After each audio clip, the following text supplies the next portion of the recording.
Welcome to Season 2, Episode 1 of Chipping Away.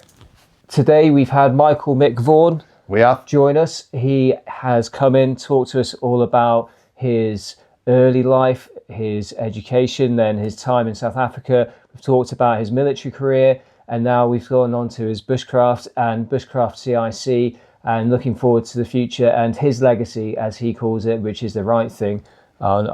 He's a wonderful human being. Absolutely. So can't wait for you to see that, and look forward to that. He it on the final hurdle. Let's get straight into this. Thanks for joining us, Mick. So first of all, let's talk a bit about your youth and growing up. Where were you living when you started? Where did it all begin? Well, where do I start? So early years, obviously, my dad was a coal miner in Stoke. So we were born in Stoke-on-Trent, and then we moved to South Africa when we were young.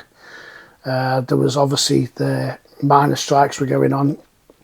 My dad decided he wanted to relocate the family. And we moved to South Africa, and we spent our early years in South Africa, living out there. Obviously, a massive different culture shock living abroad in South Africa, because at the time there was apartheid. I was going to say apartheid was very rife when we were there. It was very segregated. It was very black and white, literally. Yeah. It was, and it was an eye-opening experience as a young child to see so much hatred that was going on. How long were you there for, South Africa? We moved back when we were, I think I was 6. So we were there for a few years.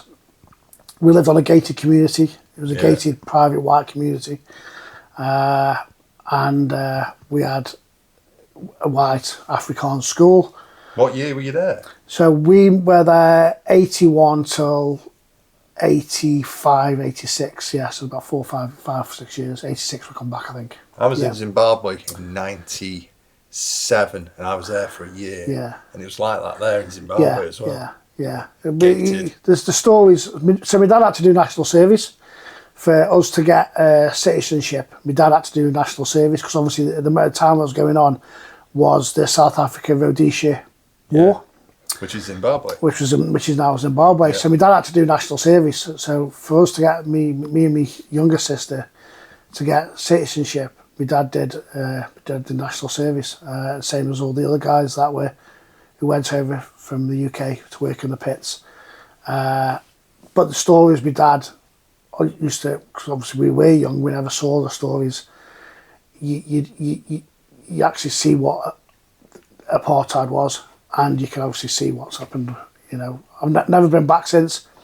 We can claim a South African passport if we really wanted to, but I've never been back since. And I've always thought about what the country would be like now, because obviously I just saw the black and white side of it all, which was pretty surreal. Came back there. Unfortunately, my mum and dad divorced when we come back. My dad then met me mum, who I call me, who is my mum now.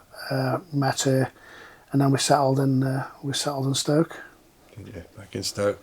I remember when I was in Zimbabwe. I was in a place called Marlborough, and it was not too far from where Mugabe lived. And I remember driving back one night, and I got pulled over by the police. I was like, I didn't even think I was speeding. Yeah. But they gave me 2 choices: police station or pay up. Yeah. So I just paid up. It was like £4 for the fine on the side of the road, which I had to pay in cash. I was like, you know where that money went. One thing I kind of remember as a child is we had a nanny, and she was called Winnie, and she was lovely. But obviously she was a black lady, and she lived on the outskirts, and she had to come in every day. And our school was inside the compound, so we never actually went out of the compound. Unless we were with our parents. Now, one day Winnie actually took us to the shops and took us out, and she was beaten up by the police because they thought she was kidnapping us or something like that. Oh, really? She was trying to explain that she was taken and that they couldn't, and she was literally battened in front of us, and then obviously my mum and dad had to come and say no, and they were like, well, why why she got white children, and that's how it was, you know. And again, stories from when my dad used to put down the pit, it literally was like the old Mississippi in the 1950s. Blacks toilets, whites toilets, really? Black bar, white bar, and that's how it was, you know. You had black showers, you had white showers, and if they ever got caught segregated, even if the whites used to go in the black shower because there was any segregation, it was literally no. So imagine it was, even in the 80s, it was still a shock because massive, yeah. Especially about Stoke was already multiculturally diverse. So you were used to, yeah. You know, there wasn't yeah. Racism was still there, but it wasn't in a way that you were seeing in.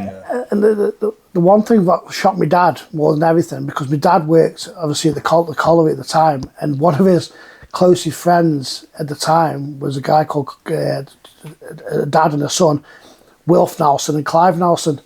And they, obviously, Wilford came over in the 50s from Jamaica, and they was, you know, as black as as they were, and they were really good friends with my dad. They were like drinking partners and stuff. So he couldn't quite understand the difference when he got there, because the guys who were there have come from a multicultural kind of, you know, 80s UK. Yeah. Where obviously from the Windrush they were coming in, it was starting to integrate in, and even the guys who were getting the pit used to go in the townships, because the police would come in and they wouldn't assault the white people, they'd assault the blacks. So the blacks would say to obviously the white miners who work, don't come in, because if the police come in, it's us they take it out on, not you. Yeah, we can't be friends outside. We can't be friends outside of work. Yeah. And even though they tried, because that's what, you know, we were obviously in the UK then, you know, especially in the early 80s, was that multicultural was coming along, wasn't it? Yeah. It was nothing. And even stories with my dad, he'll always say that was the shock. You see, he used to say, you see it on TV in 1950s Mississippi, but that's what it was like, literally. Yeah, you know, whites washed their hands in, and that's what it was like. Yeah. We all know it went on, didn't we? It's and then, but obviously coming back here, you know, and we settled down. So you landed back in UK. What year did you end back in the UK? I think it was 86. So you hadn't started high school at that point, no, had you? No. You were still primary school, weren't you? Yeah, still primary school. And so that primary school back in Stoke then, was it? Yeah, in Newstead, Blurton. So we settled there. But the culture, and I'll never forget, my mum now, who our class is my mum now, she obviously met my dad. And my first day at school I had t-shirt on, shorts, no shoes, never wore shoes. Never wore shoes for that. Rocks up to school with no shoes. God's honest truth. Yeah. I mean, mum will tell you, because we never wore shoes in South Africa. It was always. So my first few months at school, I never had shoes, nothing on. And then eventually, they had to tell my mum, like, you know, it's like -50, like, you know, the kids need to wear shoes. So obviously shoes were kind of pop. But yeah, that's a true story. Yeah. So normal schooling then, so primary school through to high school. Yeah, nothing exciting, mate. Through there, you know, primary school came. I think same as all of us at that age. You know, in the early 90s, primary school came, high school came, and then once high school finished, you know, you start thinking about what you're doing, and that's 95, 96 for you then, is it? So I left 95. Yeah, 95, and then it was kind of like, I was amateur boxing at the time at Queensbury, so I spoke to my dad. I said, "What do you think about me going professional?" And it was kind of like, not really good enough to earn money out of it, and I wasn't. You know, I was an average amateur boxer. Had a look round, went down to Trentham Colliery, Emmy Colliery, to try and get an apprenticeship on there. That literally, by the time I filled the form in, the pit was closed. Yeah, that was. Gone, wasn't it? Yeah. So the mine closed, and then it was just a case of, right, what am I going to do? You know, and then I was in a pub in Hanley. I shouldn't have been in the pub. It was 16 in the Woodsman, opposite the Army Careers, and I had half a pint of lager, and then I joined the army. And that was it. And That was it, yeah. So when I was about to say, so what took you to the army? So it was half a pint in the Woodsman in Stoke. That's what took you to That's what took you to the army. That is correct. Yeah. And I sat opposite the careers office. I was like a YTS built bricklayer at the time, just 16 and a half. And I looked at the army careers and I thought, I wonder if it's as good as soldier. And there you go. Yeah, and that was I signed up. Robson and Jerome. Anyone? That wasn't quite like that. Wasn't quite Robson and Jerome. More Rich Inja. Yeah. And Tinker Tailor Soldier Spy. And that was it. Yeah. Signed up. So a little bit then on the army. Then what was the army like for you then, mate? A little bit. It was the best thing I've ever done. Yeah. Because it kind of, I think I might have gone down the wrong way. I do believe that. And he kept me out of that kind of thing, But towards the end, people, especially family members, will blame the army for some of the stuff I've gone through in my life. I don't. I think it's put me where I am today. Yeah. I firmly believe that. I made some amazing friends, people who I'd, absolutely adore and will always. But my family kind of blame it for a lot of the mental health kind of stuff, which I don't see, but they see from the other side. I'd never discourage anybody from joining the army. I think it's something that if you're a young man, it grounds you and it gives you that initial, Yeah. The army gets a lot of bad press, and it got a lot of bad press when I was serving. But I firmly believe that it gives you that fundamentals life skills. I had some amazing times in the army, visited some amazing countries, done some amazing things. But then also towards the end, it started to take its toll with the Iraqs, etc., etc. Just got a bit too much. And then I think, when it's time to go. Yeah. And my time was time to go after 15 and a half years. Was it? Yeah. Knew time was up, you wanted to get out. I kind of knew it. The army was changing over the last 15 years. I was brought up with a generation of hard drinking, battle hardened soldiers, and towards the end of my career, it went a little bit more political. People moved on. My friends moved on. They went through the ranks. Started to move on, and I did kind of move on with that. I kind of I was still that. Did you struggle to find a transition point almost with losing friends? Just people just moving on. Yeah. People just moving on, and the group I grew up with. Just a different camaraderie then. Yeah. With them different kind of ranks. There were sergeants, colour sergeants, sergeant majors, some of them, and and I was still still a lance corporal, and it just moved on. People just moved on, and then I kind of sat back and go, yeah, that's my time done now, and obviously, called it a day. So when you left the army, obviously at that point, then you leave the army, and so for you, what was that transition like? Actually leaving the army, what was your experience of going back into Civvy Street, basically? For the first 2.5 years, awful, absolutely horrendous. Just horrendous. I could sit here all day and talk about it. But for 2.5 years, it was trying to understand. The biggest one was trying to understand how to get a job and get money. Yeah. I tried so many different things, but I look back at that, and the only person I blame was myself, because I went in with an open mind of everyone's going to support you, and it's a different world, civilian streets. I never knew anybody, so I had no friends. I left the military and I didn't know one civilian friend, because I was 16, I left. I was then 30, nearly come to 32, nearly 31, 32, and I didn't know anybody. I didn't have one civilian friend. So I had to try and make civilian friends then, and try to make civilian friends in your 30s. Yeah. When they were going out and doing this and doing that, and you're like, I've never done that in my life. So you landed back in Hanley, is that where you were when you came No, back? Stoke. Stoke. Yeah. So I ended up back at my mum and dad's. So I went on recruiting for a couple of years to try and transition into. Yeah. Stayed with a friend for 6 months or so, and then basically ran out of money. Did you? It's all them nights in Valentino's nightclub, wasn't it? There was no Valentina's nightclub because I stopped drinking. I've not drank for 20 nearly 20 years now. But that transition period was just horrendous for a couple of years. Yeah, it was. Mm-hmm. But then found my feet. Eventually, went into surveillance, close protection. Went into that kind of line. I've a good 4 or 5 years doing that, and then that obviously set me up to where we kind of going now. In me late 30s, early 40s kind of thing. So me and Rich have attended.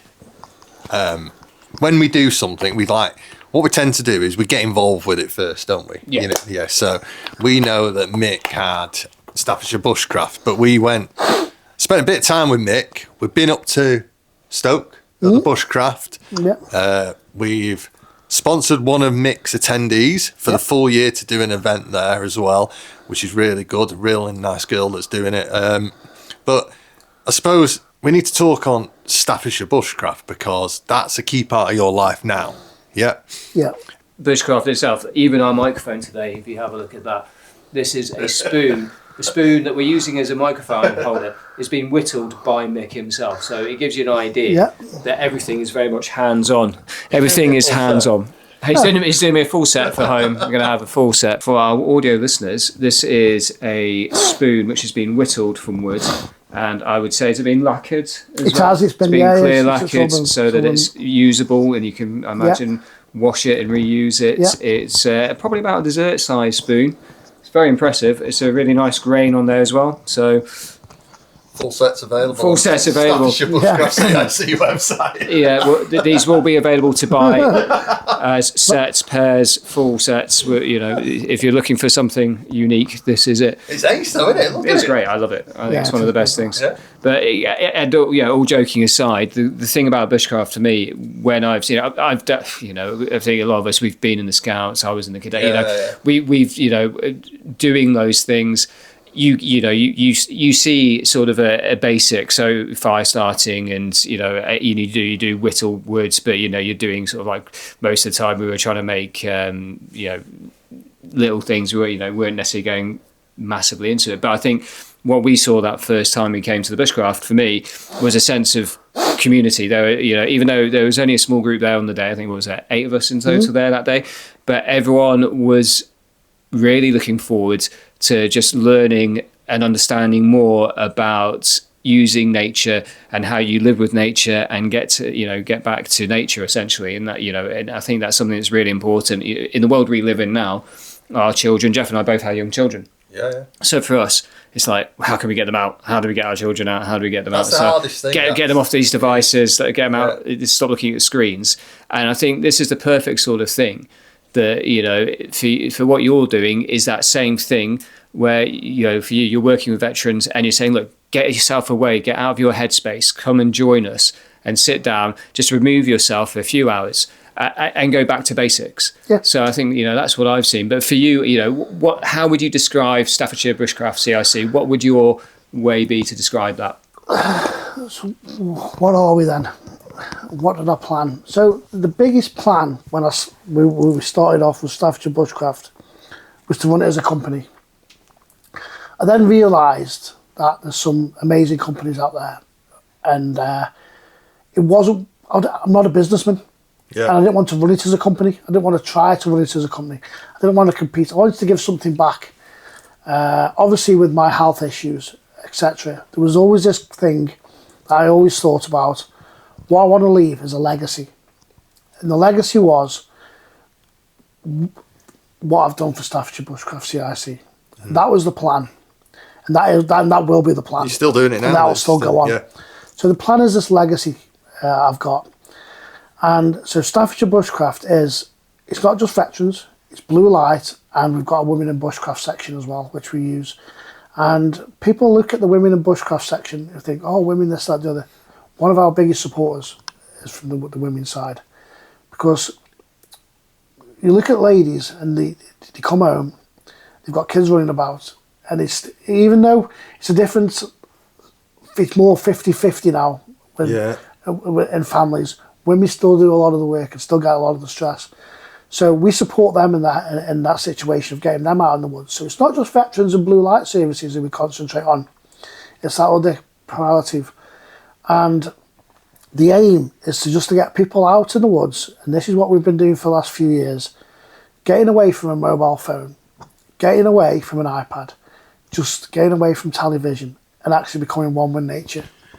Yeah. It's not, we're not a teaching school. We're not a company that's going to teach you all these skills. We bring in some of the best instructors in the world, not just in the UK. You know, you got to go on a website and look at the names that we bring in. Someone on Instagram said something the other, commented on something that we posted out.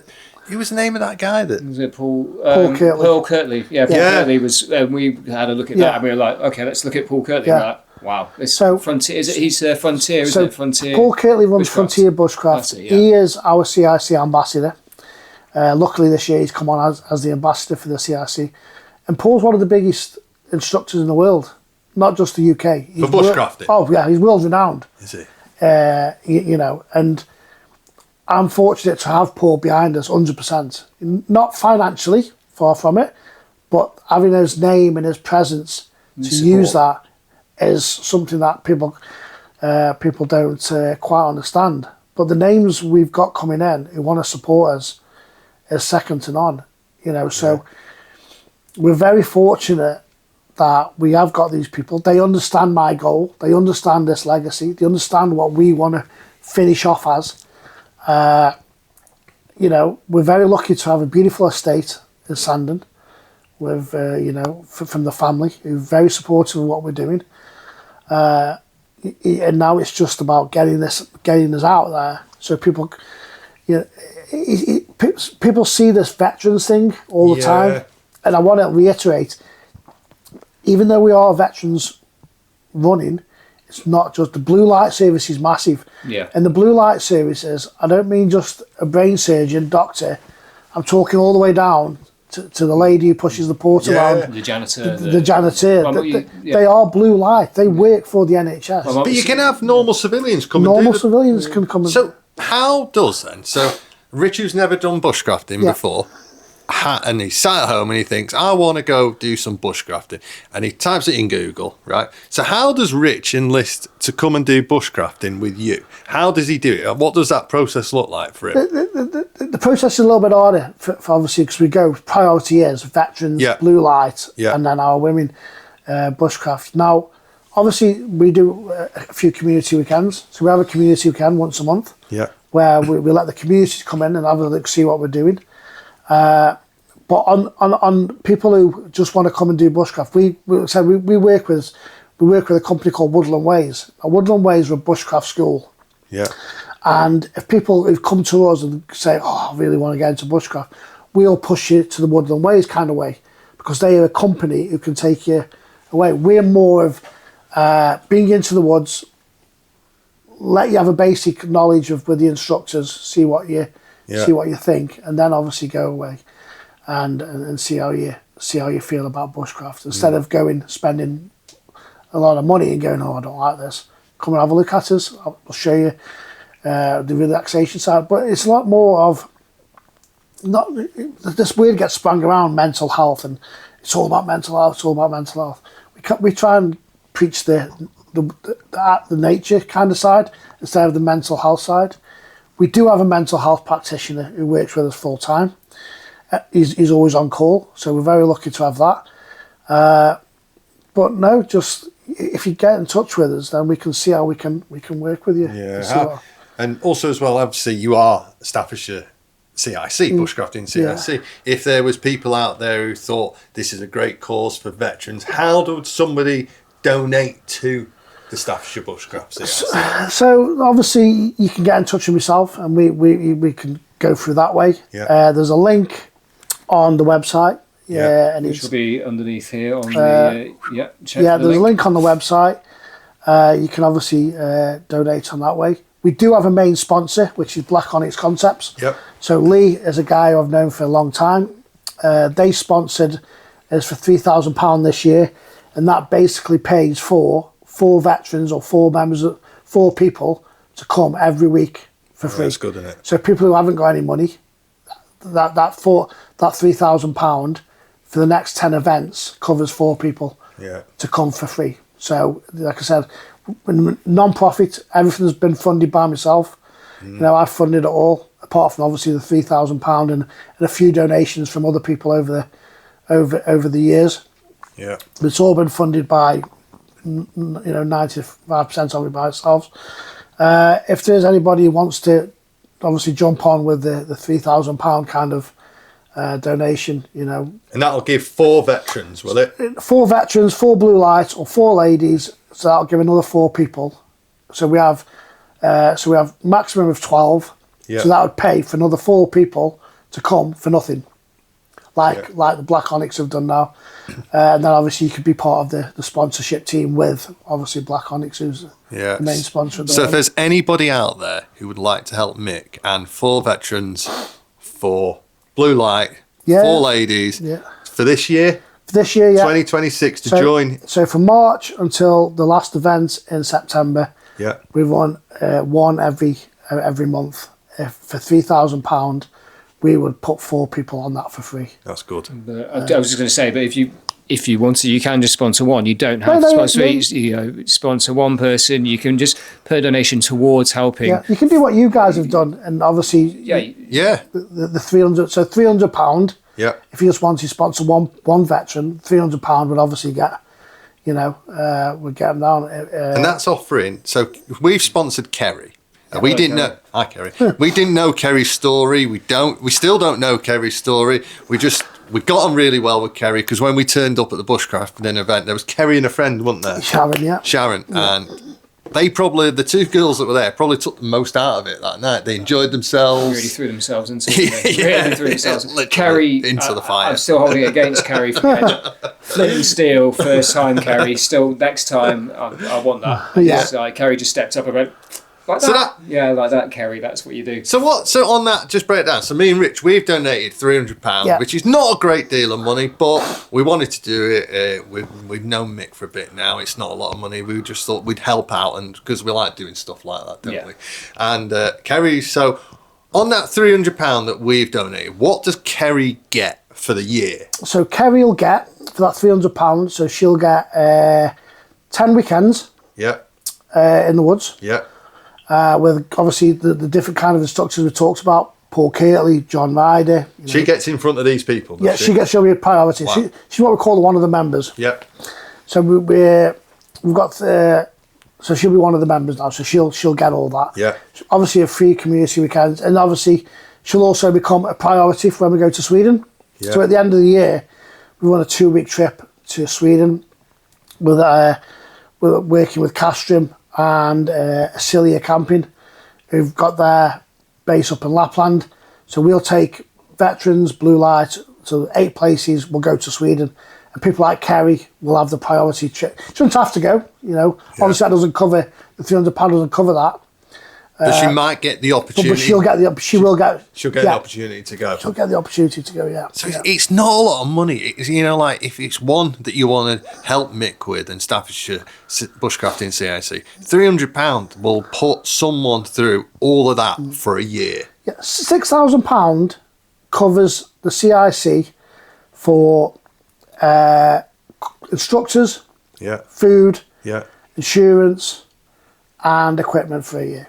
£6,000. It's amazing. So and actually, what I was thinking, is that thing where we obviously want to do more, and hopefully we'll be able to do more. But I think there's a lot of people out there who we know, who we work with, or people who work with us already, who may actually already have a sort of a kinship to what you do, and actually something I was going to say, something we haven't really, we've talked about Staffordshire Bushcraft, but one thing I wanted to ask, so for those people who don't really understand bushcraft, is can you just break it down? What are the main elements of bushcraft? Because obviously there's different activities and different learning skills. So what are the main ones that you would teach? So we cover People see on TV and think, oh, Bear Grylls and Ray Mears and Paul Kirtley, they go out and they do this and they do that. But so through our plan, we cover everything. So starting from our first weekend, which is with Paul, that'll go through campcraft, axework, woodcraft. We then cover deer butchery. We then cover basketry. We then cover medicinal plants. I'm doing that deer butchery, by the way. We then do foraging. We then do fire making. We've then got somebody coming in and doing primitive skills where he'll bring in some salmon skins, some bone, some antler, and he'll make a fishing kit. So we've then got, what else? We've got instructors coming in and doing survival. So we've got a gentleman coming in this year, Dave Connell, who's worked with Ed Stafford on all the survival TV programmes. He's worked with Joel Lambert, who was ex-US Navy SEAL, on production. So he's a survival expert. So he's coming in. So we cover everything. It's not just come in, make a fire. Yeah, there's a lot more to it. Yeah, like I said, basketry. We have. Yeah. So is that with like the willow? Yeah, so we get all the willow and we make baskets. We then, once we made the basket, we'll then go out and do a bit of foraging to obviously use the baskets. So it's not just about this man thing of, well, I've got to go in and make fire and get a big deer. Make fire. Yeah, make fire. Food. It's not. We cover the whole perspective. We've got an instructor for everything. We've got a women's ladies only one, because there is some females who. Didn't I see you do something with? I can't think what it was now on the ladies only one. Was it? Who took it? The ladies one. Was it someone that'd been on TV doing this year? This year we've got a lady, Jennifer Calley, who was on Naked and Afraid. That's it. So she's running the women's one this year. I'm not watching that. We've also got her husband in June, who was on Naked and Afraid, Stephen Calley. He was ex-Royal Artillery, did 28 years, and he's running as one as well. So, but the women's one was sold out. They literally sold out within a few weeks, and the aim is to bring Jennifer back with a friend, a lady called Anne Alford, who was also on Naked and Afraid from America, and she'll be coming in. Last year we had 2 people from the States, instructors, both from the States.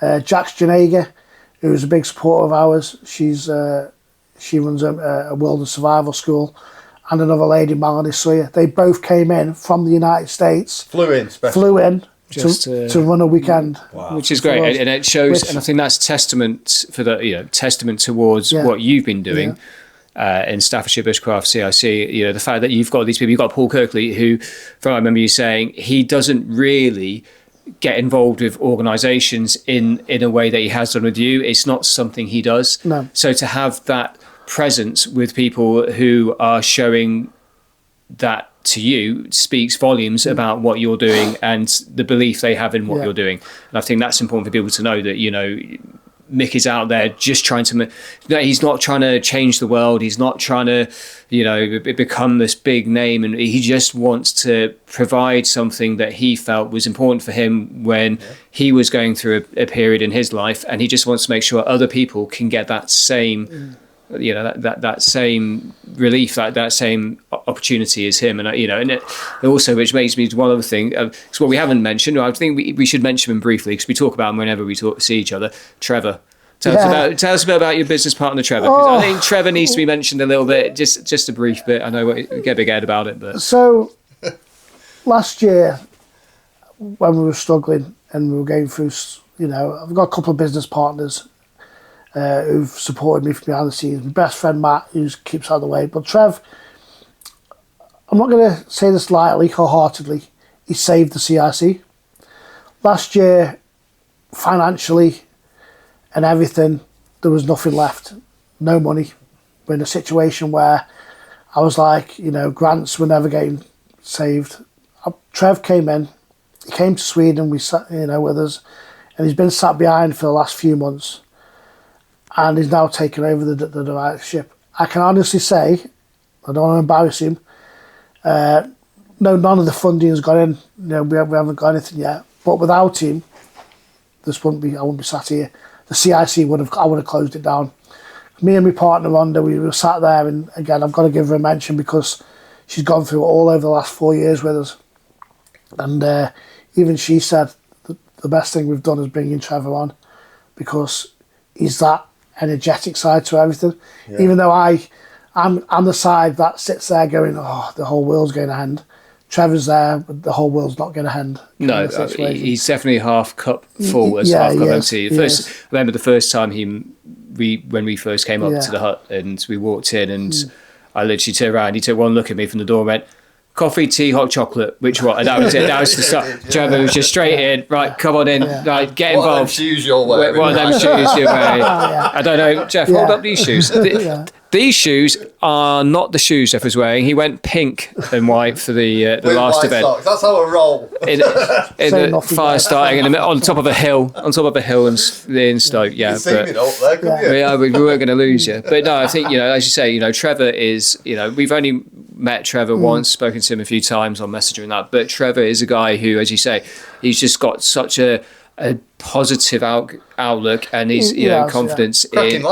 He just wants to make it work, and you can see the support he's given you, and I think that's why I wanted to mention him, because I think Trevor's a big part of what Bushcraft CIC is now in Staffordshire, and I think, as you say, he's going to continue to help push that with you now and really grow something. He said something to me the other day. And it was, he might not remember this, but he mentioned, he goes, this is all about your legacy, and this is why I'm not going to give up. This is all about leaving. When you told me 3 or 4 years ago about your legacy, you were talking about, and he said to me over coffee the other day, he goes, I'm doing this for your legacy. There you go. And you can't really. That speaks volumes. It speaks volumes, doesn't it? He's not doing it for him. He's doing it for my legacy. Yeah.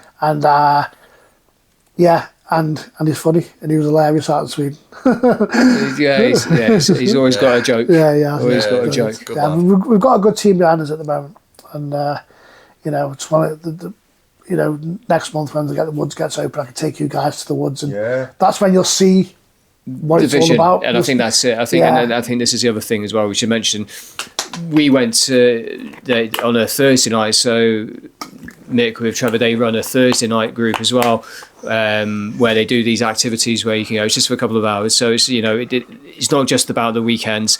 There's evening events, again, just for that bit of relief. And actually the big thing is going to be, as you say, when you get into the woodland and everything's set out. And I think is that February, isn't it? There's a big February. The setup is February. February the 8th. Is the community, I think. The community set up, so it's an opportunity for us all to get down there.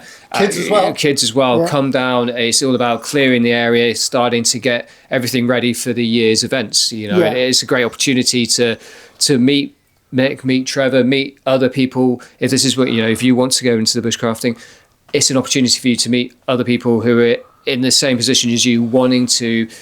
Sort of open their minds to an alternative way of removing themselves from from reality for a bit of time whenever they can. So I think that's the big one. I've thought of something as well, actually.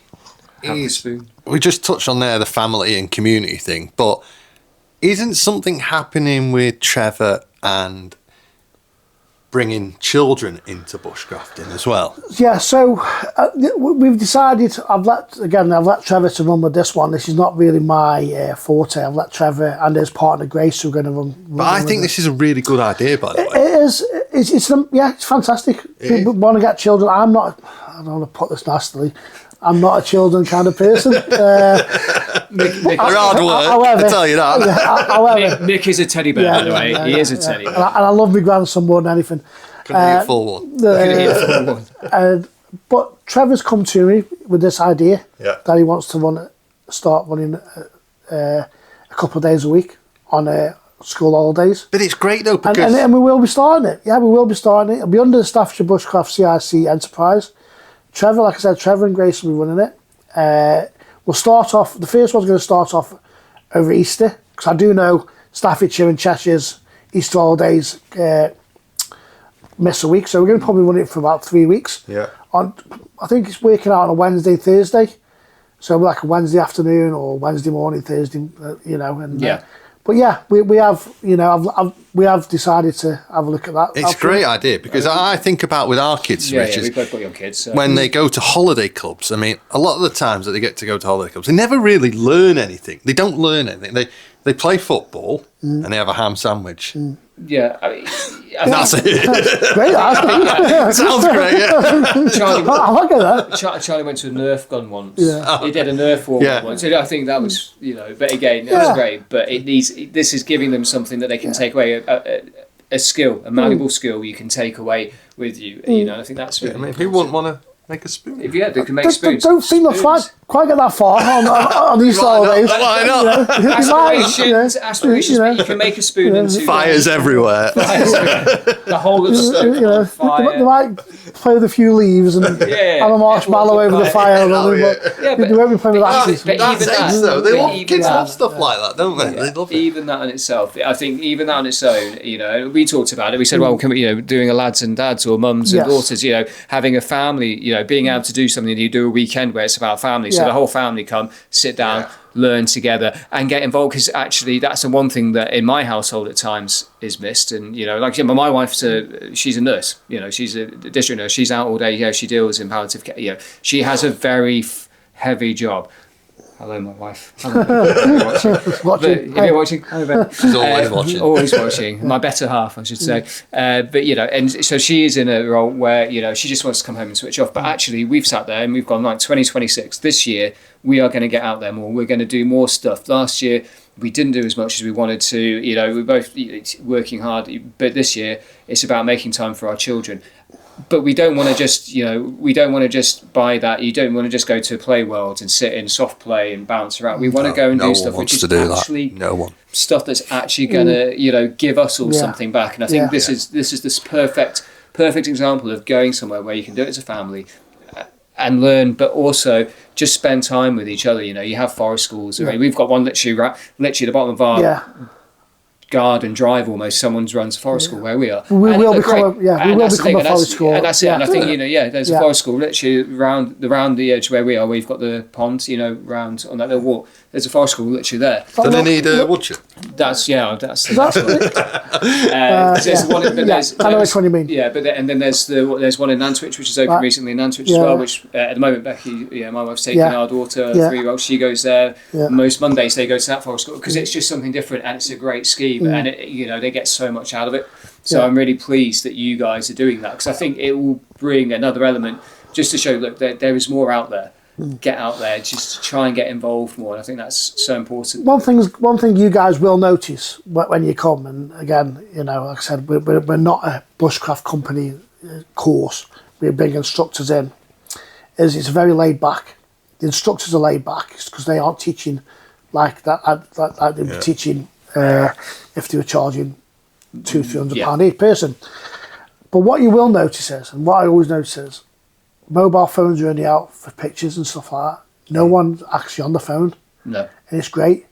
It is great. And you will see it when you first come down. I don't see anyone but Alyssa, who was there, who was filming anyway when we were there. But otherwise, no, I don't think anyone took a photo. She's always on the phone. You know, there's obviously there's no rules where you can't have your phone. But now. It's a kind of situation where from 8 o'clock on a Saturday morning till 2 o'clock on the Sunday afternoon, 3 o'clock, you know, even the ardent social media person, you'll look around, you'll be like, they'll take pictures of. They're waiting to get home and then they post something. And it is quite, like my partner, Wanda, obviously you'll meet, she works at Ashworth, which is a mental health hospital, and for her, she craves that weekend of getting out, and not just her, but again you see other people who you'll meet and who are quite regulars. They can't wait. Yeah. And it's that holiday feeling they get at the end. Where you come back from holiday and you're like, like, Mick, when's the next one? When's the next one? And I'm like, I can't afford putting instructors on every week. Yeah. But the good option this year is... Unless we start getting good donations. Yeah, good donations. And then when those donations come, then you can start affording it. So the more we can build this, the more opportunities, the more that will happen. The good option, obviously, the good option this year is because obviously the woods, we take back over the woods on the 8th of February. We'll have full use of the woods until obviously we go to Sweden in September. And then obviously the woods are closed down then for October and back. Are we coming Sweden? Are we going Sweden? I have no idea. I don't know yet. I think we need to look at our diaries before check we your start diaries. planning in Sweden. Sweden, so... When we say diaries, we mean our partners. Yeah, partners. They're happy for us to... I'm going Sweden. Sweden, I'm going to touch on it because it was an amazing thing. So my big aim was always to take a group to Sweden, the home of, the Bushcrafters Army. And we were very lucky that we've got a great friend, Will and Susie, who own a beautiful... Was it Sweden where a lot of the armed forces do training, obviously in Norway, Sweden as well, so there's already a history of that already, isn't there? More of this Royal Marines. Yeah. So we're very lucky we've got friends over there, Leo, David and Christy, who run Castrum, massive supporters of ours, and then obviously Will and Susie, who run the lodge, and they give us the lodge at a very reasonable rate for a week. We went over there. It was, 150 miles from the Arctic Circle, and it was just breathtaking. Yeah. You literally, and the good thing about it is, at the moment we've got that lodge, whenever we require it, kind of thing, and this is going to be a permanent fixture that we can use, and we can go up there, and it's and that was the big aim, and we did it. Now it's got bigger. We're going back for 2 weeks this year, and we're going to do a work party week where we're going to help Will and Susie with the maintenance, getting them ready for winter. Building some sheds, and then we're doing a week, obviously, adventure around we call it the Swedish experience, where we'll be visiting Granfors Brooks for a weekend. We make all the axes. We'll then spend some time with Castrum. We'll then go to Sami villages and obviously water fishing on the lakes, get the boats out and everything again, and we'll go back for the Swedish experience again. So yeah, the Swedish experience I prefer, as opposed to going to IKEA and eating meatballs, mash and cranberries.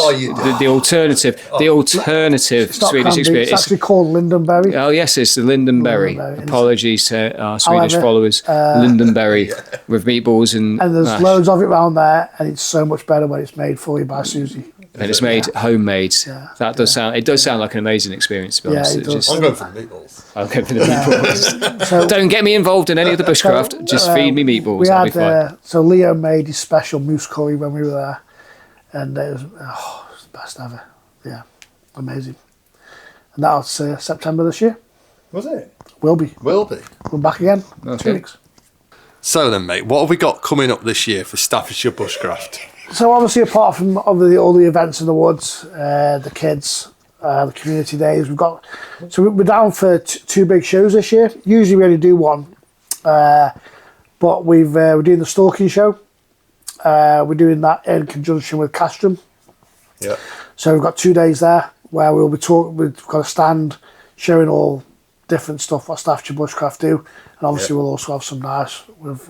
Because you and Castrum, you're one of the only distributors in the UK as well, aren't you? Yeah, there's quite a few. There's a few distributors, but we're very, very lucky. We're allowed to offer a 10% discount. So Castrum give us a discount, so we can offer 10% discount to veterans and Blue Light members if you've got your membership card.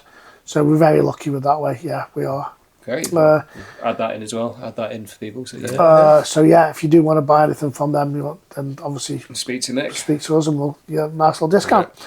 And then obviously the big one in the middle of the year, which we've done for quite a few years, we're supported by Davey Thompson, who runs the Bushcraft show with the team there, and that'll be for 3 days over the last bank holiday. This year we're having a stand with a few demonstrations on. We'll have members of the group coming with us, who've been on a number of events. Yeah. Trevor will be there,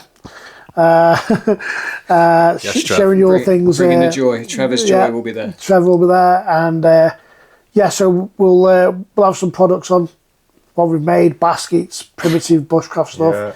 Yeah. We'll do some fire lighting, etc. And then, but like I said, most importantly, there we'll have people who've been to the events, so people do want to know what Staffordshire Bushcraft are about. Not just on a podcast or on social media, they can actually talk to members who've actually been and have a face-to-face with them, and they can explain this is what it's done for me. Experience. You'll be up at Armed Forces Day, won't you, in Crewe this year as well? Armed Forces Day again. We'll be there. Big stand. That's Yeah. another one we'll have. We'll be there for that one, promoting that one. That's a good one for the kids as well, that one. Yeah, because there's always so much going on. Yeah, it's really good. great- Yeah, really good for the kids. Yeah. If you get a sunny day there as well, it's Yeah, good. same as the Bushcraft show. It's a massive show. Loads on. I think this year for the show they've really pushed. I think it's. I'm not 100% sure. I think it's free entry for children this year. At the Bushcraft show? The Bushcraft show. Okay. So they've really jumped on the. So where can people? So if people didn't know about the Bushcraft show, where can you go to find out about it? Again, it's online or It's social just an media. online thing, is it? Yeah. It's a We've added links, but we Yeah, can probably get a link. yeah, I'm it's sure a- we can add something to do that. It's a massive So, event. yeah. So again, it's all online. I'm pretty sure they're targeting children this year, which is a great thing. Now, I don't know how they're targeted this year. Maybe not like. Targeted as in wanting Yeah, children to be involved and to come along and I'm pretty sure. participate. Yeah, I am pretty sure it's a free event. So yeah, that's us this year. That's Good. pretty much what we've got tied up, and before you know it, it'll be this time next year. Gone. Yeah. Planning again. So anybody out there that wants to help Mick and Staffordshire Bushcraft CIC, just help the man out. Yeah, you see so many organisations asking for money, and I know it's tight, and I know it's hard. Yeah. But what you don't realise what your funds do. Yeah. Whereas hopefully this message that we're getting out today, people can find out and feel what bushcraft is about. So Again, you talk about it on camera like we are now, but I've got two guys here now who've put £300 into the CIC, and you've actually seen what you've done for one person. yeah. Yeah. You've seen what you've done for Kerry. Yeah. Now, some people might say, "Oh, I've put 300 quid in there. Who's it gone to?" And I can say them, but until you actually see it with your own eyes, Yeah. it's hard to, and I do appreciate that. Yeah. But obviously, with you two guys who've come down and gone, I tell you what, I'm going to give. Yeah, Give the and that's CIC the thing as 300 well. Mick will, if you want to help Bushcraft CIC, Mick will open arms, will let you, come down, come and see what he's doing, come and see what it's all about, understand it before you commit to anything, because ultimately it's got to be tangible for Mick, for ourselves, for whoever's involved. Yeah. We all want to see that it is doing good, that it's doing the right things, that it's delivering on what the principles were set out by Mick in the first place when he started Staffordshire Bushcraft CIC. And it does. It absolutely does. And, the thing is, we could literally sit here all day. There's so much other stuff that we can talk about. There's, but we were sat for half an hour beforehand talking about things after your military career, before Bushcraft. There is so much there that I think the only way you're going to fully appreciate it is to come down, is to get involved, to find out more about it, get in touch with Mick, whether that's on his social media, whether it's Facebook, Instagram, TikTok. Get in touch with Mick, ask the questions, ask us, get in touch with us. We'll point you in the right direction, whatever you need to do. But ultimately, get involved. Go and experience bushcrafting with Mick. Yeah, Let's do it. Get out there. Let's whittle Get some on there. spoons. Let's light some fires, butcher Have some some beer, fun. and have fun. Bring the kids along. Get That's the involved. most important enjoy thing. it. That's it. That's yeah. what it's Yeah, all yeah. about. Perfect. Job done, everyone. Legacy. That's what it is. It's a legacy. It's a legacy. It's It's a a legacy. legacy. That's the one word. It's Legacy. a legacy.